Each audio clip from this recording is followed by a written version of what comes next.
We've always defined ourselves by the ability to overcome the impossible.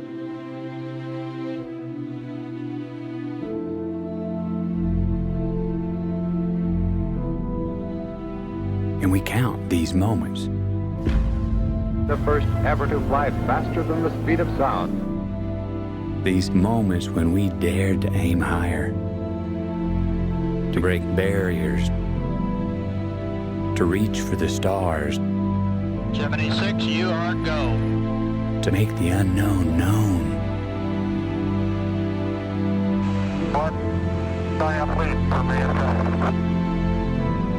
We count these moments as our proudest achievements.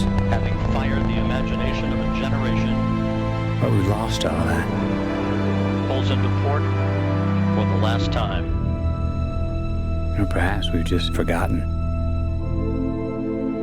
that we are still pioneers, that we've barely begun, and that our greatest accomplishments cannot be behind us, because our destiny lies above us.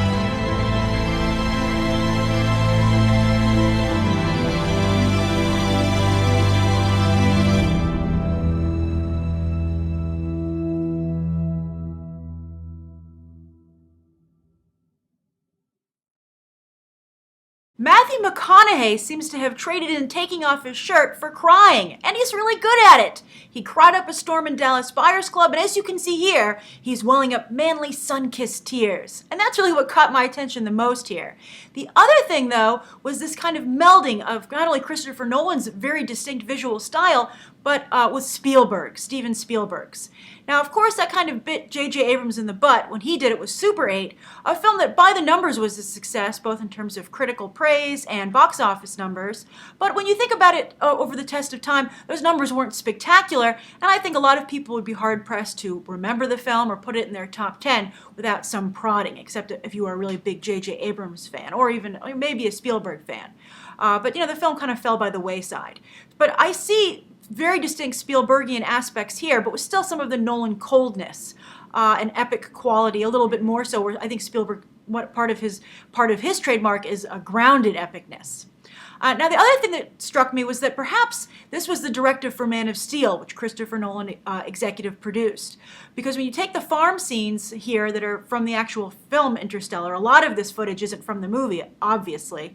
But when you take the farm scenes, they could be cut into Man of Steel seamlessly. And I think you wouldn't even notice unless for a second you were like, hey, wait a minute. Matthew McConaughey isn't in this film. Maybe he should be. He could be Jonathan Kent's brother or something. You can kind of see Kevin Costner and Matthew McConaughey have kind of a similar vibe, actually, when you think about it. But, so similar. You could have, if you told me these scenes were shot at the same time of Man of Steel to save money, I'd believe you. Now, as for the trailer itself, now, obviously, they could just put up Christopher Nolan's name and everybody would be like, okay, date booked. I've got it in my planner. Because who isn't going to see the next Christopher Nolan movie?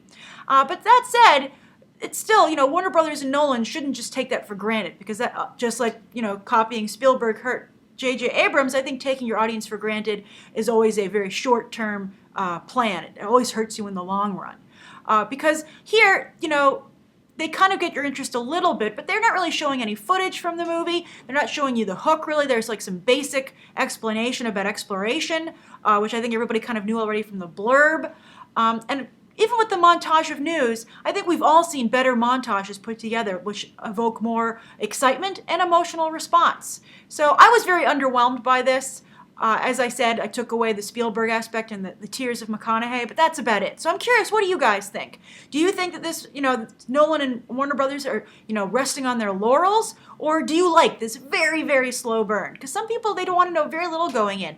And perhaps eventually we'll get to a point where trailers just have the names of the people in it and maybe like one quick shot. And then you're like, okay, do I want to go? So that's my review of Interstellar. Thank you for your patience. It's a holiday weekend. I couldn't really get into the office over the weekend, and they dropped this thing late Friday, obviously, or maybe even, I believe, Saturday morning. When I saw it in front of The Hobbit, I was like, damn it! Where did this thing come out of? I mean, kudos to Warner Brothers for keeping such a tight wrap on its release.